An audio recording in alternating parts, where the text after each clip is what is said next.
Welcome to Politics Nation. I'm Al Sharpton. Tonight's lead, an all-out offensive against the outsourcer candidate. At a campaign event in Atlanta a short time ago, the president slammed Will Admit Romney's economics. We don't need somebody who's a pioneer in offshoring or outsourcing. We need a president in the White House who's going to every single day be fighting to bring jobs back to the United States, do some insourcing. We rise and fall as one people, as one nation. That's my vision for America. That's what I've been fighting for the last 3.5 years. That's why I'm running for a second term as President of the United States of America.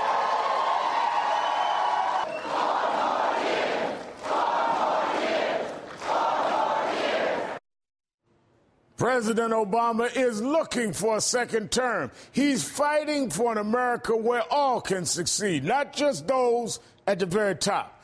That's why he is running. But why is Romney running? That's what this election is about, getting America to work again for the benefit of the American people and the world. Romney says he's running to put Americans back to work. That's not how the vice president saw it today. You got to give Mitt Romney credit. He's a job creator in Singapore, China, India. He's been very good at creating jobs overseas. Over the past 2 decades, American companies have dramatically expanded overseas while shrinking workforces at home, sending more than $18 billion in information technology work abroad, as well as $11 billion in business process services.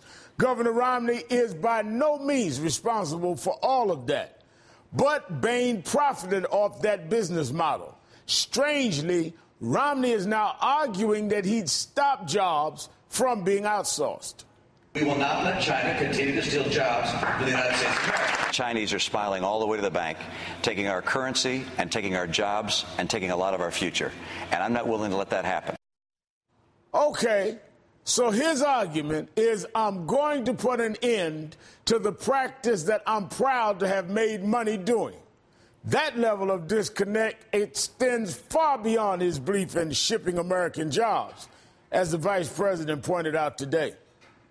He said the president's out of touch when the president encouraged young people to try to get manufacturing jobs. He said out of touch. Out of touch.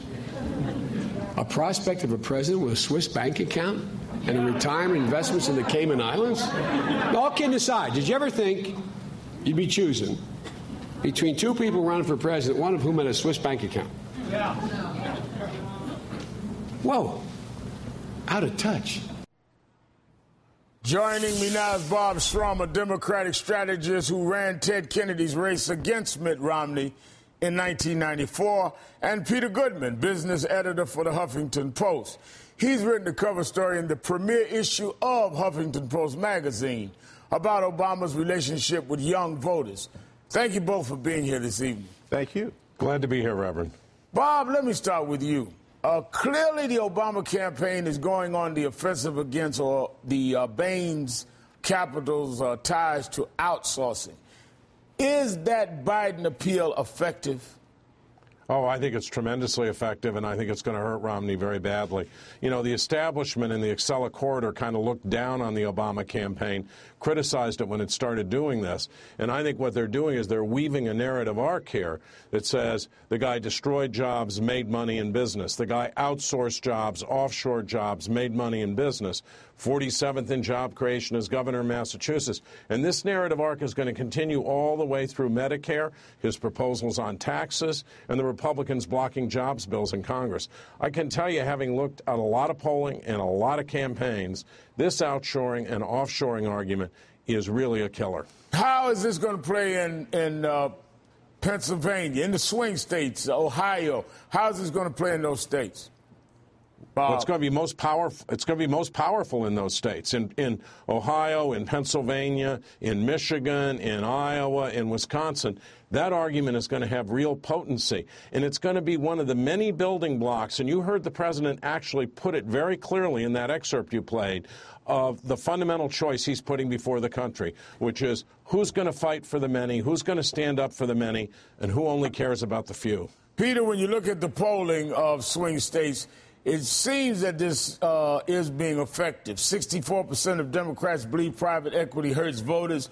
48% of independents believe that as well, as do 47% of all swing state voters. Now, compare that to just 38% of swing state voters who believe in private equity and the fact that it's helping, it does help the economy. I think this is an effective argument. Yeah, I think it sticks to Romney in part because he cynically played the China card, and this is just not him. This is a guy who's about money moving around the globe, finding its most profitable return for his shareholders, and suddenly he's a populist who's going to stop jobs from going to China. But the other thing is he's acting like I'm a business guy, and as a business guy, I know how to make payroll, I know how to hire people, I create jobs. He's not really a business guy. He's really more of an investment banker. He's a guy who's taken over companies that other people built, and then he's moved them around. He's figured out how to shift operations overseas in some cases, shift them to vendors outside the door in the United States in other cases. He has provided return to his shareholders, and he's been very successful. And that's really what you do as the CEO of something like Bain Capital. That's his job. And outsourcing may be good for business, but it's not good for government or politics. Well, that's right. I mean, he's essentially saying, I was really good at this job, the job of returning profit to shareholders, doing whatever needed to be done. Therefore, I'll be good at taking over the economy. You know, that's a tough argument. I mean, we know, first of all, what the policies of unregulated big business, and particularly for finance, produced over the last couple of decades. And there's an awful lot of people still licking their wounds, still not working or not working enough to pay their bills. But this is somebody who, you know, all of his achievements amount to, I did well for a narrow group of people, i.e. wealthy people who gave me their money to invest so I could make profits. And it's very difficult to go from there to I can run a big economy for the benefit of working Americans as well as investors. Now, let me ask this. When Romney also continues to slam government spending, take a look at this. He wants Supreme Court. He wants to hire more government workers. He says we need more firemen, more policemen, more teachers. It's time for us to cut back on government and help the American people. And my policies reduce the rate of spending. Now, Peter and Bob, I want both of your reaction to that, because the Washington Post reports that even his own supporters take issue with that, about his taking on spending. For example, the host of his event today, the Washington Post writes this, quote, today Mitt Romney campaigned in Virginia at a company called Carter Machinery. The company's CEO favors heavy government spending on infrastructure, which he sees as a valid means of creating jobs. Favors paying for such spending with a gas tax, sees the federal stimulus spending in this area as a plus, and favors government investment in the alternative energy. This is his host today. You know, you listen to Mitt Romney talk, and it's almost like you can't believe he wants to be president because he's so incredibly hostile to the concept of government power, government investment. I mean, this guy wants to be the CEO of America, Inc., and that doesn't exist. Moreover, I mean, doesn't banking do better if the economy is growing? Yeah. Doesn't Goldman Sachs do more deals if we're building infrastructure? That's just common sense. Bob? Yeah, two things on this. First of all, that first clip, I mean, I'm sure everybody in Boston at his headquarters just banged their head on the desk when he said, policemen, firemen, you know, we don't want that. Right. That was the last thing in the world he wanted to say. Secondly, he's promoting a form of economic ignorance, of austerity economics, which holds that somehow or other the answer to a lack of demand in the economy is to have less demand in the economy. That's what's happened in Europe. It's what's happened in Britain, which was coming out of the recession in much better shape than we were in May of 2010 when a conservative government came in, slashed the budget, and now they're back in recession.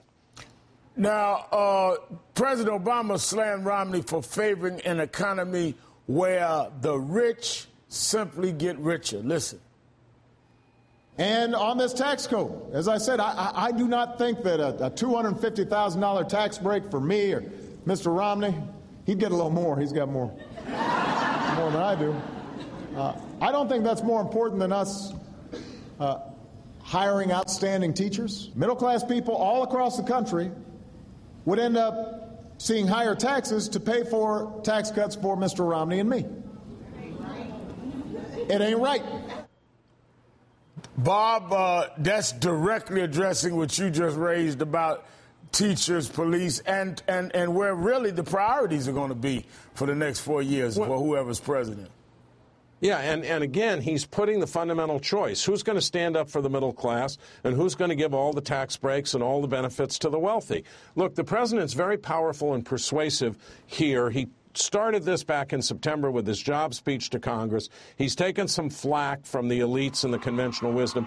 And that campaign, the Obama campaign, which is very disciplined and which I am certain has researched this very, very well, is going to execute this. We are going to see this narrative all the way from now until Election Day. It's going to be about Romney, and it's going to be about the president's vision. Bob Shrum and Peter Goodman, thanks for your time this evening. And great article, Peter, in Huffington Post on the youth vote and the president. Ahead, exposing the coordinated right-wing plan to suppress the vote. A top Pennsylvania Republican is caught on tape. Voter ID, which is going to allow Governor Romney to win the state of Pennsylvania. Done. Plus, Congressman Darrell Issa is making some wild accusations against the White House. But what about a little thing called the facts? And Mitt Romney finally speaks out on the Supreme Court's immigration decision. But he sounded very different than the guy on stage in the primaries. You're watching Politics Nation on MSNBC.